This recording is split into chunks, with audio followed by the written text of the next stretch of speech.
来，这位是嘉义县长王江牛，为着要来行销到阿里山日头出的印象音乐会是彻底聊落去咯。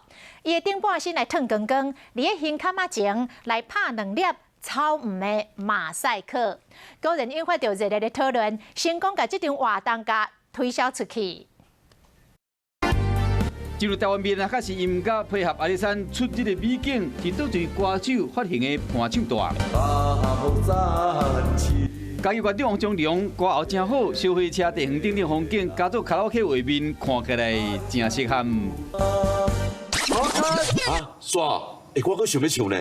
替看年地方店活动阿里山出日的印象音乐会唱歌，网友看了后反应袂歹，决定做第2配宣传，即嘛是无穿衫。 那唱水，那唱歌，行前过2粒草鱼马赛克，成功吸引网友的注意，引起热烈的讨论。王忠良家己拢笑笑地讲，这是从前以来上介大的牺牲。叫我要脱掉衣服，然后离地的时候，我就有一个要求，就是重要部位一定要遮掉。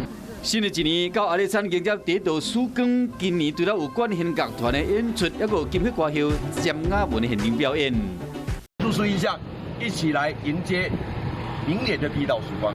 透过柑仔色光芒迎接曙光前，当然都要先看这个美丽的夕阳。台南放门正开盐田有落日的倒影，今年佫将请管弦乐团来演奏，作为上朝夕阳，替今年做一个美好的结束，迎接2021。